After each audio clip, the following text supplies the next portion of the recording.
How's it going, everybody? Bryan Alvarez here on Wrestling Observer Live. We are here every day, Monday through Friday, noon Pacific 3 Eastern, Sundays 3 Pacific 6 Eastern, Saturday mornings with Jim Valley, 10 a.m. Pacific 1 Eastern, Sundays with Andrew Zarian.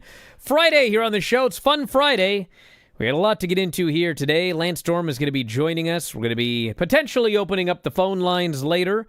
We'll take your text messages, anything you want to ask Lance and I that's coming up later in the show. But, of course, we've got all the news as well.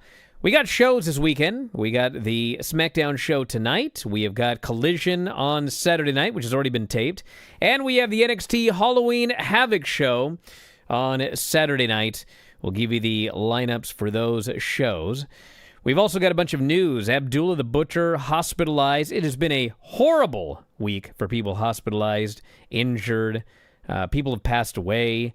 It seems like every day there's something new, so we'll talk about that. Got an update on the War Games plan with Seth Rollins injured. New Japan Best of the Super Juniors. Former WWE writer claims that Charles Manson was a fan of Bray Wyatt and wanted to meet him. We'll tell you about the NXT rating. That show absolutely died, and we'll tell you why that happened. We got the upcoming Ring of Honor show on Honor Club. There is a main event, which I'm not thrilled by, although the match will be great. We got some updates on Mercedes. WrestleMania week plans are already going into effect, and plenty more. If you want to text us, 425-780-7566. That is 425-780-7566. F4WOnline@gmail.com. F4W Online, Threads, Instagram, and Cameo. F4W Online on Cameo, don't miss it. I got time this weekend. At Bryan Alvarez, X, and Blue Sky. A lot to get into here today. As noted, Lance Storm will be joining us. Can't spell fun without Lance Storm. Back in a moment. Observer Live.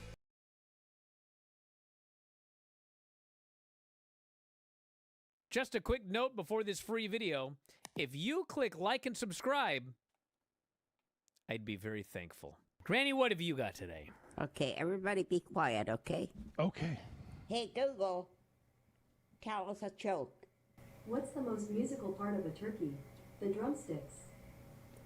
Ba-da-cha. Hey, Google, you suck.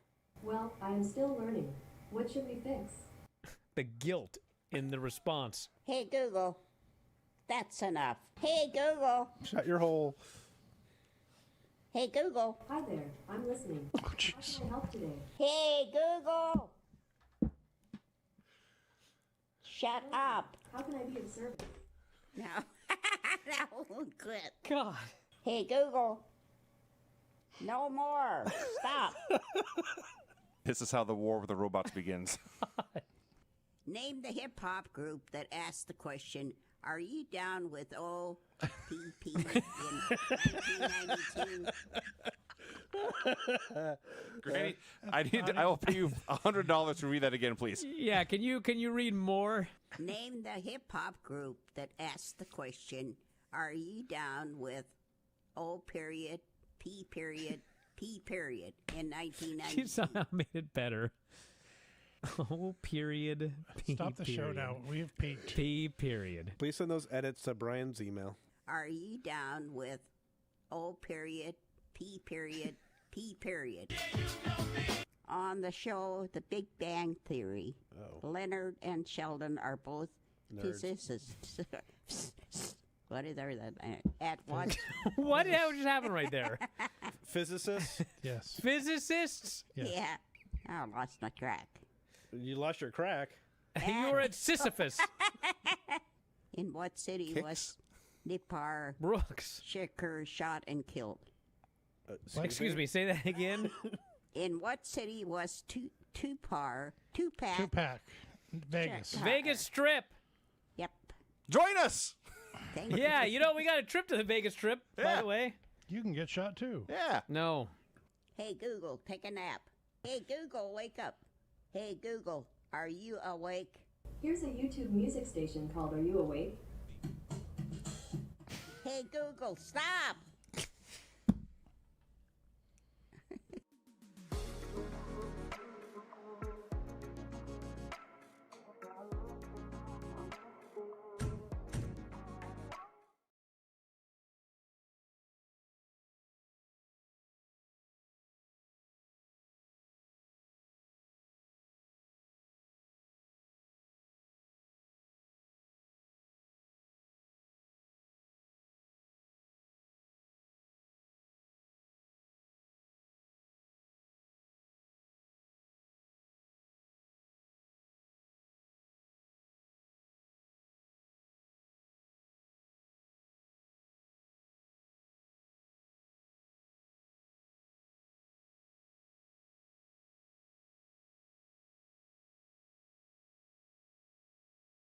Back in the show, Bryan Alvarez here.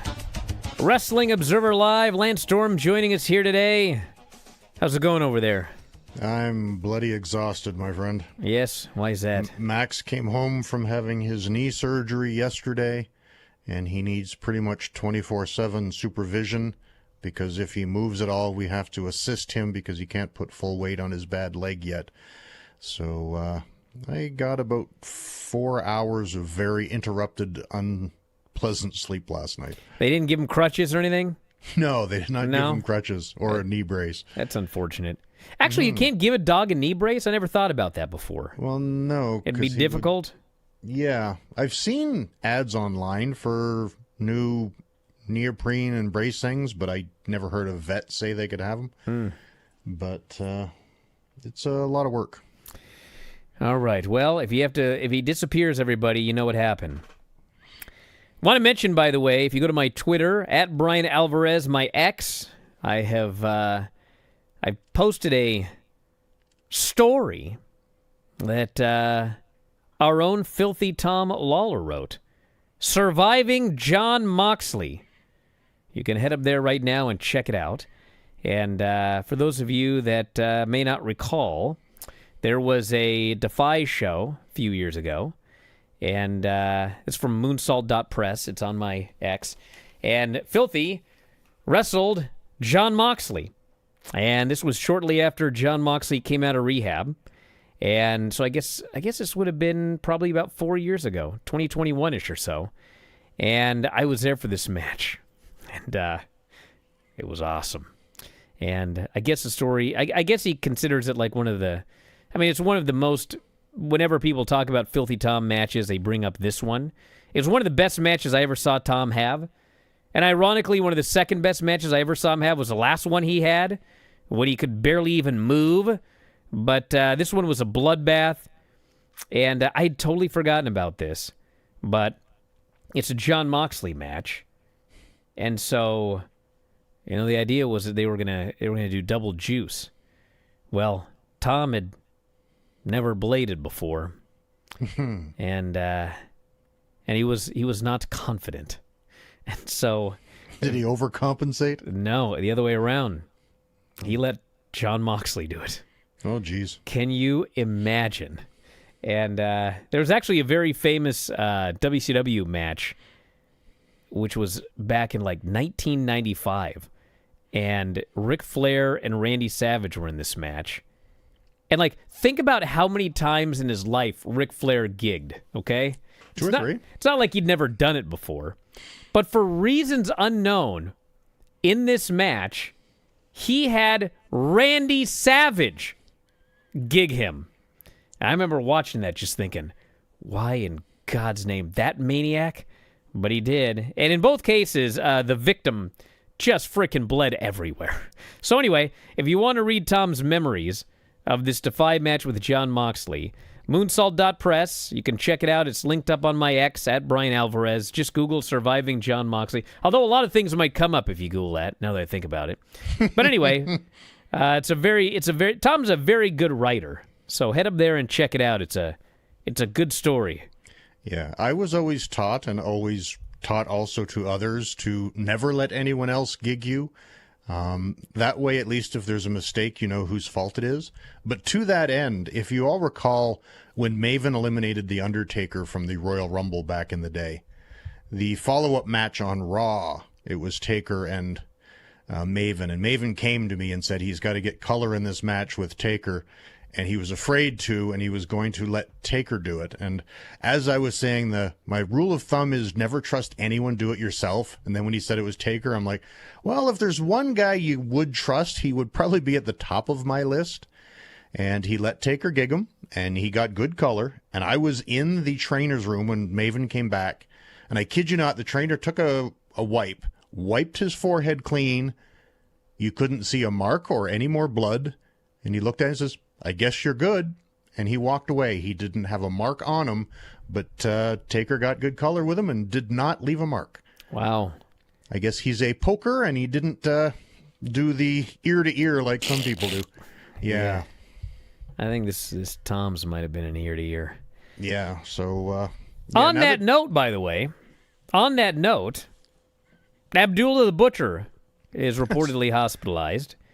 He's suffering from, quote, unspecified serious health issues. His agent, Steve Stasiak, posted this on X and Facebook. Wrestling legend Abdullah the Butcher has been hospitalized at 84. Wild man from the Sudan, battling serious health issues. One of wrestling's most feared figures, Abdullah helped shape the sport from Japan to Puerto Rico to Georgia and beyond. Send your prayers, love, and strength his way. I was just talking about Abdullah a couple of shows ago because, in fact, I did a shoot video back when they were called that. It was back in 2010, in fact, and we went out to Abdullah the Butcher's house, and we went to his house of ribs. I got ribs there, and we'd always heard that Abdullah the Butcher had the Abdullah the Butcher house of ribs, and it became kind of a thing in wrestling, a couple 10, 15, 20 years ago, and I don't know, man. I had this idea in my mind of what this was. Like, I just pictured it being like a Brazilian steakhouse, some big, fancy Abdullah the Butcher. You know what I'm saying? House of ribs and Chinese food.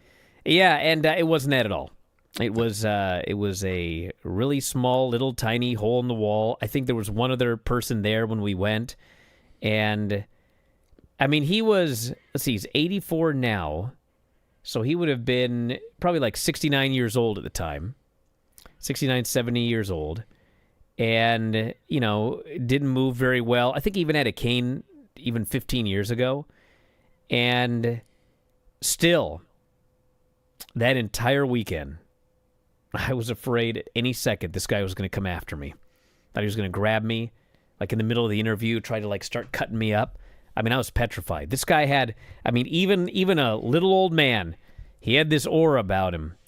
And, of course, his head, we were talking about gigging, like, you're supposed to go, I guess, against the grain. I don't know if you have a grain in your skin, but it seems like we do, because, you have wrinkles. Wrinkles or whatever. But he would go this way, right? I went up and down. And you did too? Yep. Determined to have the scars? I don't have the scars. But Abdullah the Butcher did gig me. I wrestled him twice in singles matches in the late 90s in Japan. I didn't know he was going to gig me. He didn't know he gigged me, but he got me in the chest. I don't remember what side, but if you're watching on video, somewhere around here I have a 1-inch line thin scar from where Abby caught me with the blade that he had on his finger. Through the whole match, the ref's like, "You're bleeding." I'm like, "No, it's just Abby," because I just thought Abby bled on me, and he's like, "I think you're bleeding." I'm like, "Shut up, it's not me." And then I got into the shower and I could feel the sting from a cut and went, "Oh damn, the ref was right, he got me." It's funny you should mention that. I will tell a story about that after the break as well. But anyway, he didn't gig me during the deal, and he's still kicking. So hopefully, whatever this is, he gets through it. And he's had a lot of health issues over the years, including actually, he gave Devin Nicholson hepatitis C. And then I think they've got, like, I think it's actually a lot cheaper now, but there is a cure for hepatitis C now. And I think when Devin Nicholson had it, like, he got the cure, but like at the time it was preposterously expensive. I mean, it was like $100,000 or some crazy amount of money. And apparently nowadays, like, insurance will cover it because it prevents a lot of other issues from coming up that insurance then has to pay for. So anyway, that's the story in Abdullah. We're going to head to a break. We'll talk more about gigging when we come back. Wrestling Observer Live.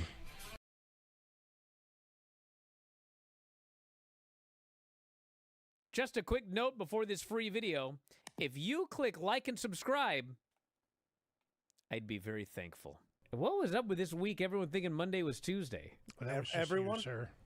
Yeah, well, I mean, when it happened, it was like I got all these people that were messaging me going, "My God, I thought it was Tuesday too today." It was like something happened with like the moon or something, and it caused everybody to think that Monday was Tuesday. You know what I'm saying? No. Like, God, am I losing it? Yes. Have you ever lost something and gave up all hope before finding it in an obvious place? Yeah, my mind. I went to go make her the quesadilla, and I opened up the pantry, and there's no tortillas. I looked down on the ground, and there's the package that they used to be in, but there's no tortillas. So I call Hanale over, and she says, well, I didn't know how to close the bag. Uh-oh. So I put them all in a box of light bulbs. I said, why did you put them in a box with light bulbs? Swear to God, she goes, if that box is good enough for light bulbs, it's good enough for tortillas. And I said, no, that's not worse. I open the box, these tortillas are hard as a rock. She is so your daughter. Crumbling to dust. It's insane. God. I lost my wallet at the Alamo Dome. The next day, I got a call from an usher that he found it. When I met up with him, everything was still in it. He refused to accept any money from me. Wow. Wow. I once lost my wallet, El Segundo. Lantian says Big Dave's sanity. Wow. Well, I mean, he found it then. It's right there. It was never lost. 99% of the time, no matter where I park, I always know exactly where it is. But there's always that 1% of the time where is my car? Dude. And it's like in a bizarre place. Like, what was going on? All right, Granny, what do we got? We need to buy you a machine that you speak into, and it converts your voice into text. Oh, my God. So you don't have to write it down anymore. Absolutely not. And then I think even better, we put that text into a text-to-voice app and have it read her. Oh, my God. Whatever. Stacy Keebler, her and Tori had a eggnog fight. Just a minute here. Okay. Looks my page. Then he I looks decided completely depressed over there. Take something from down below. Mind your own business. They're like, Ray Kinsella builds a baseball field Field on of his Dreams. Kevin Costner. baseball. James Earl Jones. If you build it, they will come. Iowa. Oh, all right. You didn't let me finish the question, Brian. She's right. Oh, she yells at me.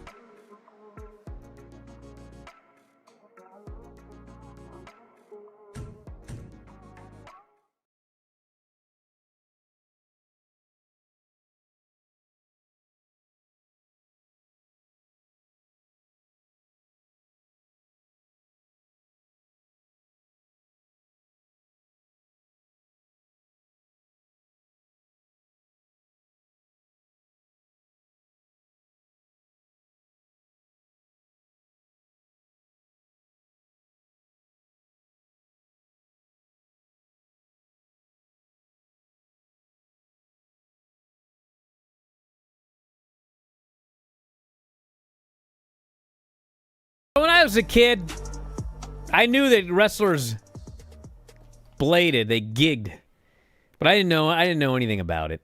And so one day in the YWF, we were doing some hardcore match, and I decided I was going to gig. Oh, geez, this And story. I knew that they used razor blades, but I didn't know what kind. So I went and got an X-Acto knife, one of those big, X-Acto blades. Hit it underneath the floor of the gym. By the way, think about how disgusting this gymnastics floor must have been. You have the carpet over the spring floor, and so I lifted up the Velcro and slid it under there, so I was going to hide it. And, I used that to straight Always across. Good to get it good and dirty first. Oh, man, it was, and the sound it made when it went across my head, I can't even, it actually sounded like, it sounded like cutting cardboard or something weird. Well, it is a box cutter. So it was really stupid of me. But anyway, a couple of years later, Don't and do by this the at way, home, during kids. the break, Lance doesn't like to expose the business, but it's 2025. Lance explains to me that you're supposed to go this way so you don't cut that artery. Now you tell me. Could have killed myself. So anyway, a few years later, we're doing a cage match for ICW, Cloverdale, British Columbia. And it was going to be, I think I actually might have done a handicap match. Because I think maybe Samito was supposed to be there, and he wasn't there or something. But for sure, it was me against Buddy and Richie for the tag team titles. And so it was a cage match. And so the idea was, I was gonna get cut up. I think it actually might have been a handicap match. I think something happened and Samito wasn't there, so we did 2-on-1. And so they were just gonna beat me the entire match. And then finally at the end, Richie was gonna try to catapult me, but he was going to catapult me, and I would land on the top rope and jump out the door and win. So this was the idea, which actually we pulled off, believe it or not. So anyway, Buddy's like, you got a gig during this match. And I was like, I tried this once with the X-Acto knife, and it didn't work out very... He goes, an X-Acto knife? What are you talking about? He goes, let me show you how to make a gig. And so, he starts taping my fingers all up. And then he cuts, I don't even know what he used for this, but like you can cut it. It's like the blade you cut into like this little, he looked like like it was sharp at the end, like triangle sharp at the end, and then it kind of was long. So it looked like an arrow, I guess. And so he makes the tape, and then like he does this really complicated freaking thing. And then he puts the blade down into it. And then he's like, all you have to do is like push up and the blade comes out, and then you can pull it back down. I was like, this is extremely complicated. Like, what? But yeah, he showed this. It's like you push it up and then you pull it back down. I was like, okay, whatever. So we go to do the match, and they throw me into the cage or whatever, and he goes, do it. And so I go down and I push it up. I go, ah. And so he's beating on me or whatever. And he's like, did you do it? I go, yeah. He goes, nothing came out. Do it again. And so then I panicked. And so then I start going, Oh, geez. just sliced up my head like 7 different cuts right there. And like none of them were deep enough to really get a lot of blood out, but they were all deep enough to hurt. And so like I felt like Abdullah the Butcher, and barely any blood's coming out. So that's bad enough. And then like I'm all panicked, so I'm not thinking or whatever. I left it out. And so exactly like Ric Flair, now we're like chopping each other. And I'm chopping this guy, and he's chopping me, and I'm chopping him. And the more I chop him, the more bloody he's getting. And I'm like, golly, what's up with this guy's chest? Like, I'm not hitting him. Actually, I was hitting him pretty hard, but still. Every time I chopped him, I was slicing him with this blade. So his chest is all sliced up and bloody. Meanwhile, my head's not bloody. And anyway, after that, I was like, I ain't ever gigging again. This is not my jam. I don't know what I'm doing. Like, I even think I took the aspirin and everything. It did no good whatsoever. So he ended up a mess. I didn't. Were you at least smart enough to rub your forehead on his chest so it looked like you were bleeding? No. You think I was thinking? No. That's one thing. Rick Titan, the fake Razor Ramon, when he worked in FMW with Mike Awesome and Horace Boulder, they often had to gig every night on a tour. And he didn't want to end up with the big scarred up forehead. So he would do it occasionally, and then he would just borrow blood from other people that had gigged in the match and claimed to have gotten color. He would just, wipe his hand across their forehead and smear it on his own forehead, and people thought he had got color and didn't have to gig every night. Well, did you watch the Darby Moxley match from the pay-per-view? You didn't, right? No. So they were in a commission state, so they couldn't bleed. And so they had to find a way. They wanted some blood in this match. It's a Darby Allin, John Moxley, I Quit match. So, like, at the very beginning of the match, they had, the blood capsule in Darby's mouth. And so, like, the first thing they do is Moxley wraps a chain around his fist, and he punches him in the face. And so Darby starts spitting up blood everywhere. And then Moxley, like, gets the blood from his mouth, and then he pretends to pull his earring out, so now there's blood on his ear. And then Moxley starts wiping this blood. So actually, they're both, like, crazy bloody, but it was just not real blood. And unfortunately, then it went away. Another great trick, was it Mr. Pogo or Tarzan Goto? I don't remember which one. I think it was Pogo. He used to use, like, the little sickle scythe thing and carve up people's backs. But what he would do is he would gig himself earlier in the match, so his head is bleeding. And then when you get the guy down on his hands and knees and do the jab, the big sickle into his back, yes, he would hold his breath and push while he's above him, so his own head would drip on the guy's back as he was pretending to carve up the guy's back, so at least he didn't have to gig people's backs on house shows. All these tricks of the trade. Mm-hmm. And again, don't try any of this stuff. No, do not try this at home. Do you realize how badly I could have killed myself going this way with an X-Acto knife that had been put under a rug at a gymnastics facility? Ever tell the time I cleaned out that pit? Yeah. Golly. There was a foam pit. You bounce down the trampoline, you jump into the foam pit or whatever, and man, they never clean this thing out. Nowadays, you got to clean it out all the time. But this was like the mid-'90s. And one day they shut down the gym for the day, and me and my buddy were responsible for cleaning out the pit. and then putting the brand new foam in. You should have seen what we found at the bottom of this pit. The crap in the bottom of that I mean, thing. there was like food down there. There was like a dead rat. I mean, it was so disgusting. And then like we were so mad to have to do this. So we got this spray paint and we drew the gates of hell and we wrote "Welcome to Hell," and then we filled it up with all of the foam for the next person to come by. Those were the days, Lance. Those were the days. Hey, we actually have real news to talk about today.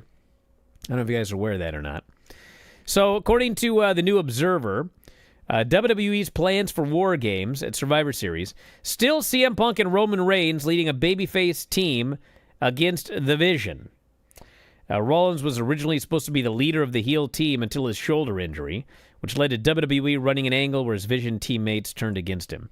Meltzer said, since many have asked, as of press time, the men's War Games match was still Punk and Reigns against the Vision-led team.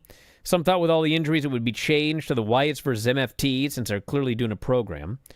But I guess there's not. So Fatu's out of action with a dental procedure. Might be cleared to return by Survivor Series weekend. And I guess we'll see what happens with Austin Theory, who I do expect to end up part of the Vision. But we shall see. That is still the plan. San Diego, Saturday, November 29th.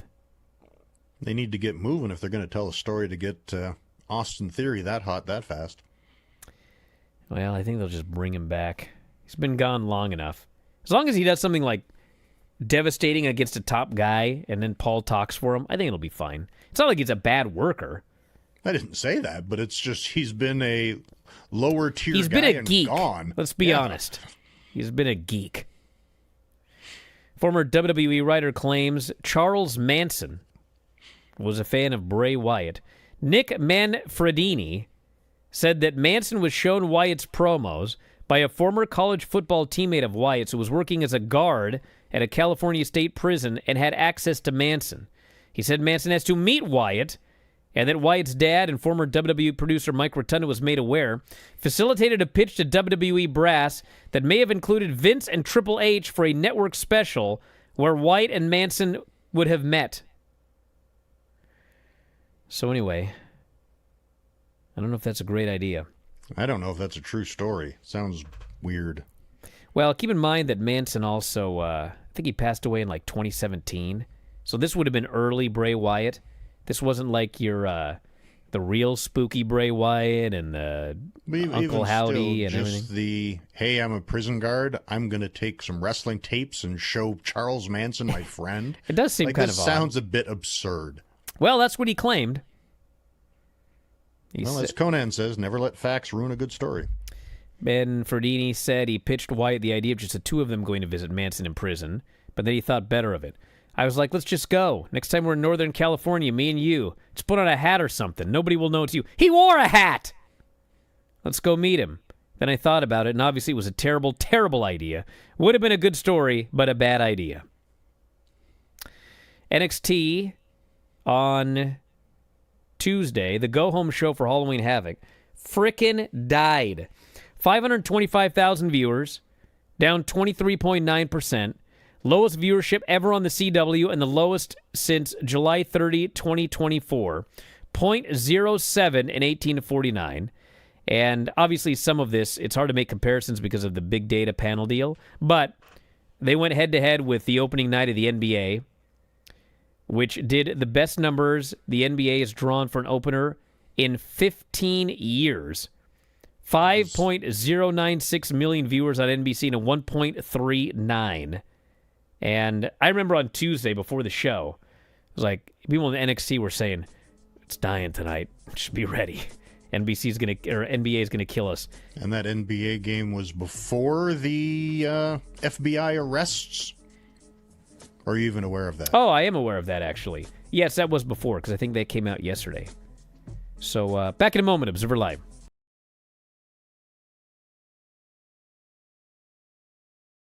Just a quick note before this free video. If you click like and subscribe, I'd be very thankful. I am going to channel the well-known, infamous roast of Bryan and Lance. Oh my God. I vaguely remember this. Lance was a champion in virtually every company he has appeared in. While he did hold the distinction of holding 3 titles, that angle fizzled out faster than his podcast, Killing the Town. Wow. I now remember this utter disaster of a roast. Let's get Lance a chair to sit in. And as we do, could we also bring someone up here to show him how to use it? I remember that chair shot. I don't remember who it was on, but utter silence that this roast was met with. Tom, at least I was smart enough not to do those chair shots again. Bryan, besides me, there are others who I'm sure dislike you, like Vince Russo, Eric Bischoff, but I think you're great, like a guiding light or a father, which is why I'm not surprised when you screw me every week. The best-selling author of The Death of WCW. He had just completed his new book, for which actually Lance Storm wrote the foreword, which is 3 more than most wrestling fans know. Hideous. Atrocious. It must be hard when you look so young. If I didn't know better, I'd say you had your grandma's jeans. But actually, if the camera panned down, I bet Lance is wearing them. Anyways, let's start the show. Carmelo went for the La Mystica. Andrade went for the Message. It's actually not the La Mystica. It starts like a La Mystica, but the La Mystica is actually a submission, and he doesn't land in the submission. He just does the whole slam part and then jumps up. Yeah, the La Mystica is a tilt-a-whirl head scissor into a Fujiwara armbar. Into a Fujiwara armbar. The La Mystica is not the submission. Do not tell me. I didn't say that was a submission. I said the La Mystica involves the tilt-a-whirl facebuster into the submission. The whole thing. Why are you so angry? Well, you just changed what you said live, right? Yeah. No, he doesn't land in a submission. He just slams them. So it's not a La Mystica. I believe that's the actual move. Okay, but whatever. Who cares? I just hope Editor Sean pulls up the exact clip of you saying, La Mystica's a submission, and then denying it afterwards. La Mystica is actually a submission. I didn't say that was a submission. La Mystic is actually a submission? I didn't say that was a submission. Editor Sean.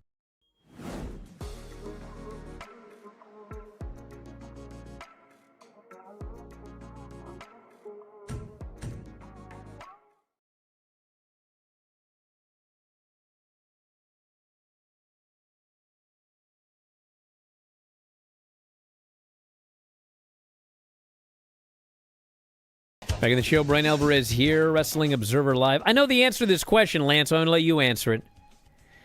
This person says, Bryan, I just got an Intercontinental title belt made, the one everyone knows from the 90s. Thought of a question for Lance. When you won the Intercontinental title, was there a part of you who wished you had won the belt we all know and love instead of the rounded Attitude Era version, or were you indifferent about the design?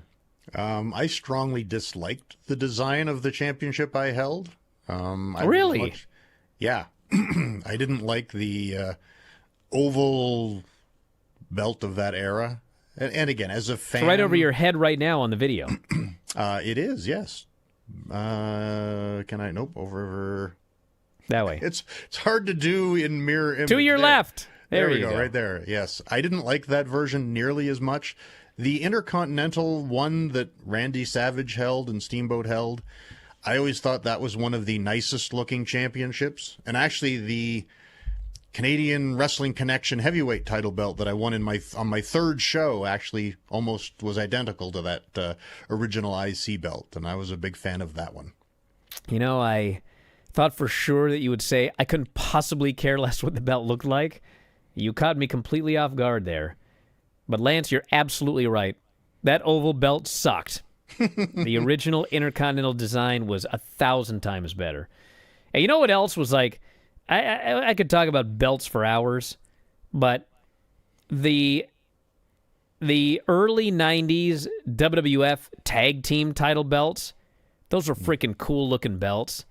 And when they not only got rid of those belts, but then remember they brought in those stupid belts that looked like pennies? Yes. They were like round and copper. They had the copper and the silver ones, depending on which brand like, you were on. Who in God's name would ever want to hold that belt? It's a penny. The pennies and the dimes. Hated those belts. God. Anyway. Hey, if you really want, like when I was a kid, you couldn't buy a belt online. We had to make our own.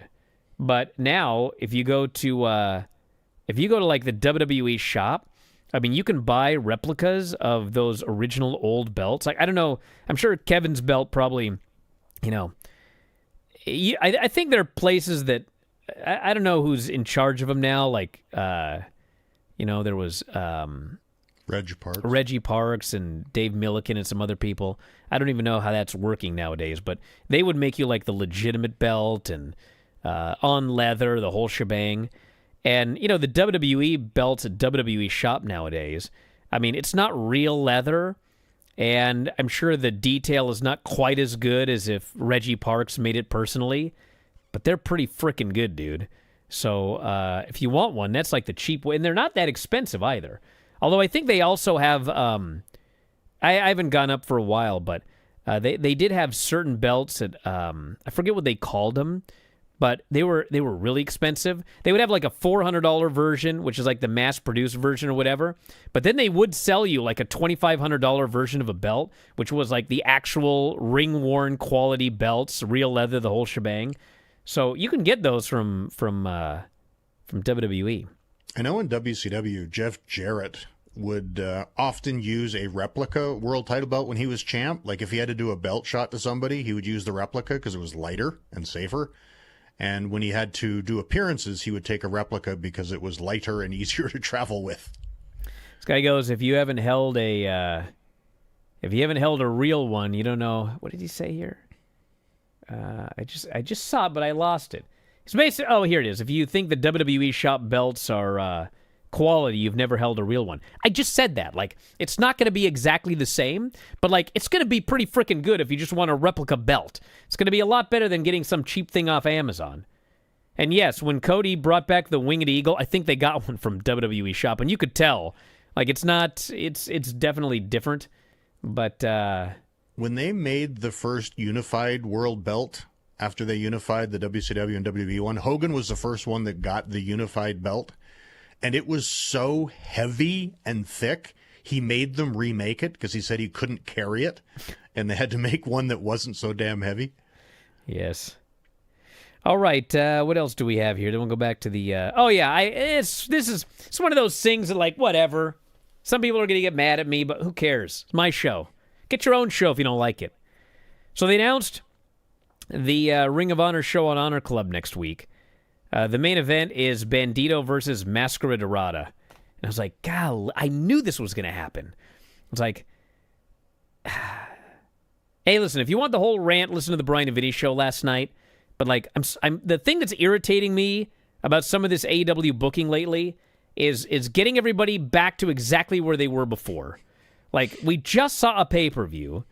Bandito beat Okada. He's only the third person in history to beat Okada. Huge win. And what do they do on the very next show? Okada beats Bandito. It's like, okay. And then I just knew it was going to happen. It was like, okay, hold on a second. Bandito beat Okada in that tag match, and so Okada had to put his title on the line. So if Okada beats Bandito, Okada should be getting a shot at the Ring of Honor title. I swear to God, the next day they announced, nope, Bandito's defending against Mascara Dorada.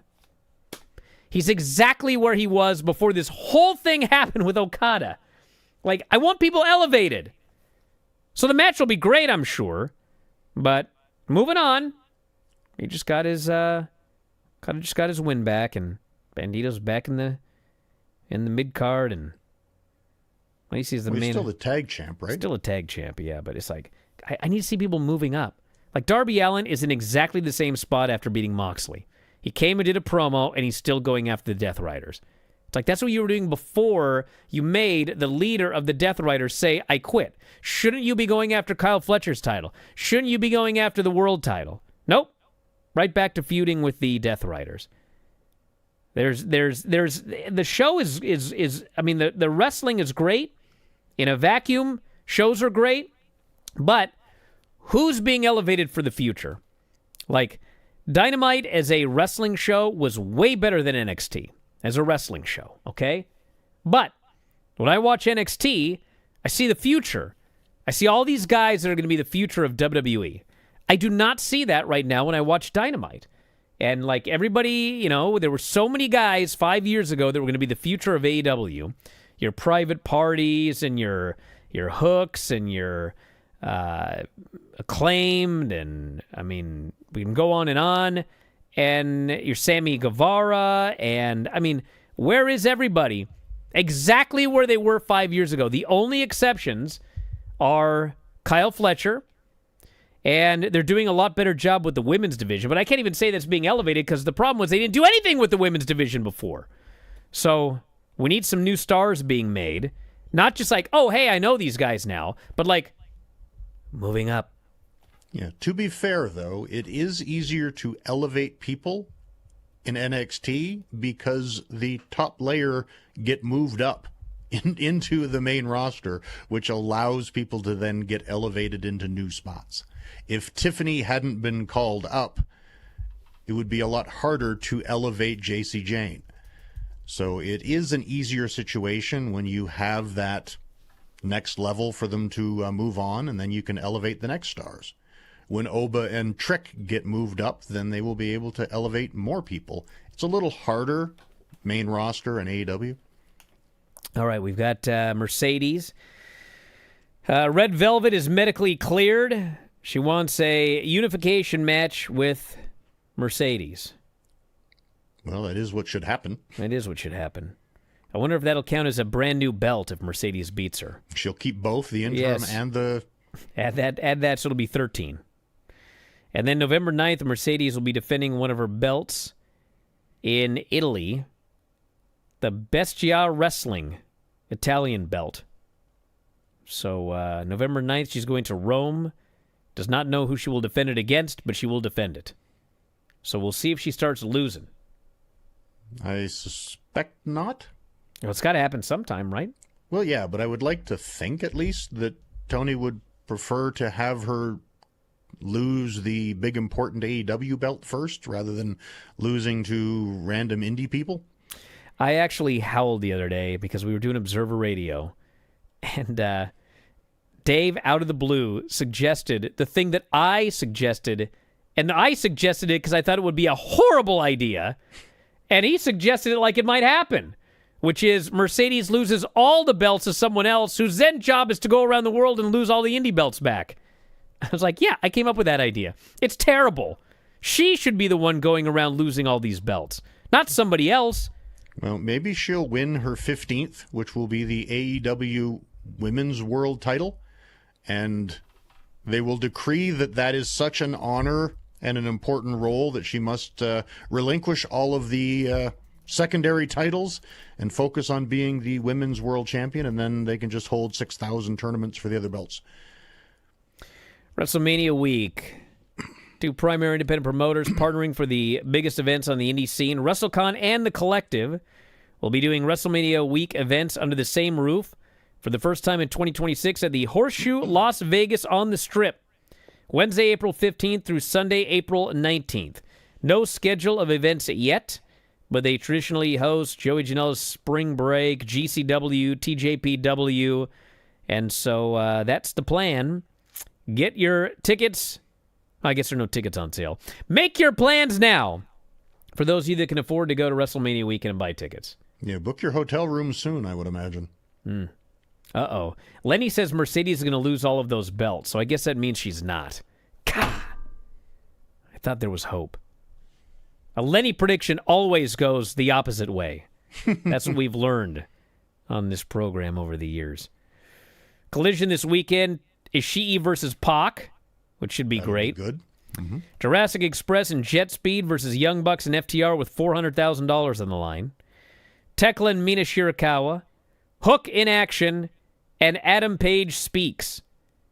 And then for Halloween Havoc, we have Ricky Saints against Trick Williams for the NXT title. JC Jane and Tatum Paxley for the NXT women's title, which I think is going to be a title change. Broken Rules, the Hardys are against Dark State. Day of the Dead match, Ethan Page versus Zeho Day, Dr. Wagner Jr. NXT Women's title, Zarya defends for Sol Ruka against Blake Monroe. I ain't buying any of this. No spin the wheel, make the deal. No. Although Leon Slater and Javon versus Mystery Guan and La Parca, that's spinning the wheel, brother. That is spinning the wheel. All right. See if we have any questions here in the old text message bin. 425-780-7566 is the phone number. Let's see. Considering Snuka, Mike Tyson, Trump, and Vince himself, would Manson really have been that inappropriate a fit for WWE television? Well, this was 2017, and actually in 2017 they were ignoring Trump for the most part, and Vince hadn't, the thing with Vince hadn't happened yet. So, yes, most of the issues with the people you mentioned were not as public as Charles Manson's issues. And we got, did you talk about Marco Stunt yet? He's making videos about being in car sales now. Seems happy. Yes, good for him. Very happy for him. Still like to beat him up one more time, but... You're happy for him. You still don't like him or the family. I'm still happy for him. Mostly his family. Golly. Chimney Christmas. Back in a moment, Observer Live.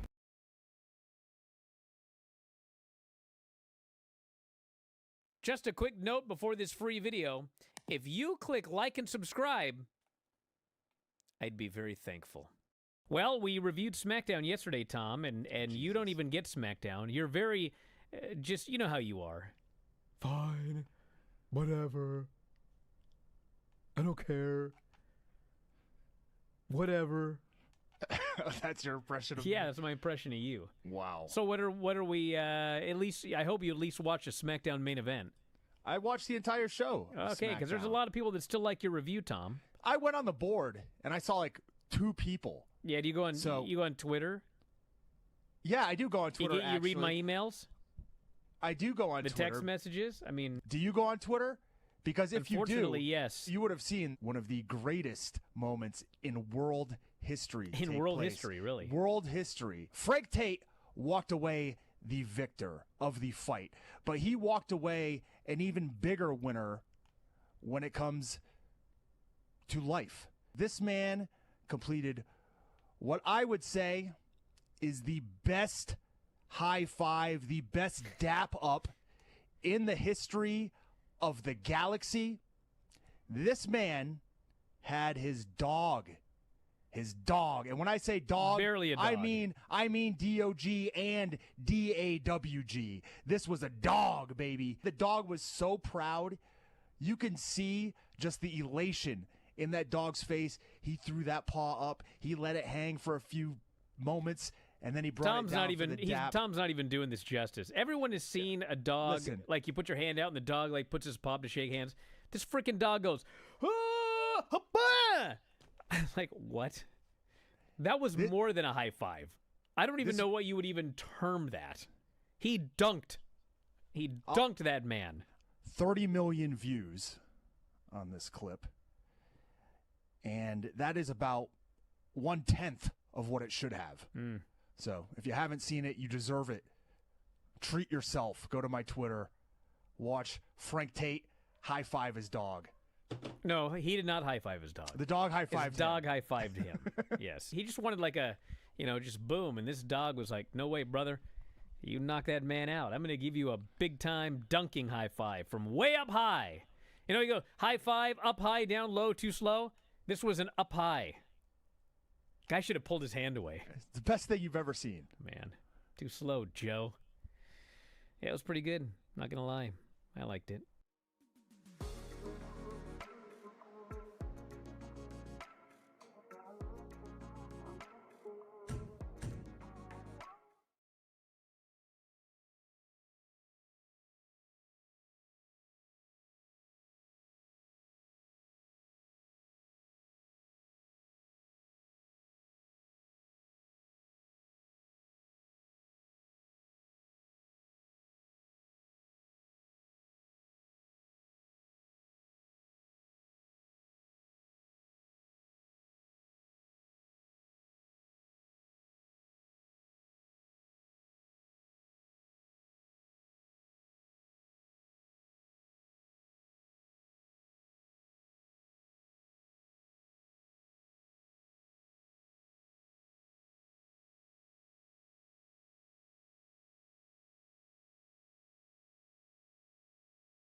Back in the show, Bryan Alvarez here, Wrestling Observer Live. Just want to make a quick note that tonight's SmackDown, Cody Rhodes and Drew McIntyre appear on the show.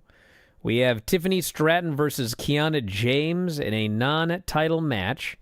And they've announced that Ilya Dragunov, what did he say?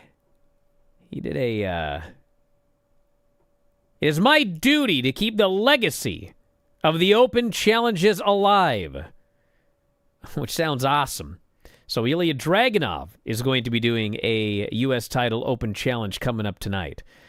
I think they should just keep that as how the U.S. title works. Like, if you win it, you got to do an Open Challenge every week, kind of like a TV title. And every week somebody steps up, some great match. Every now and then there's a title change. I like that idea. So anyway, that's the SmackDown show tonight. Really, they usually have a lot more announced. So I don't know why they only have 3 things. That's unusual. So anyway, that is the lineup for SmackDown tonight. And we're going to wrap it up. This weekend, as noted, is the NXT Halloween Havoc show. We're going to watch it on Saturday, but the review will be on the normal Sunday night edition of the Bryan and Vinny Show, which airs at 8 Pacific, 11 Eastern, live on YouTube. If you have a YouTube subscription, f4wonline.com/YouTube. If you subscribe on the main site, wrestlingobserver.com, or on Apple or Spotify, f4wonline.com/Apple, f4wonline.com/Spotify. The audio will be up immediately afterwards there as well. So that's the plan, and we're going to wrap it up for today. Thanks, Lance. Thanks, everybody, for listening. We shall talk to you next time. Wrestling Observer Live.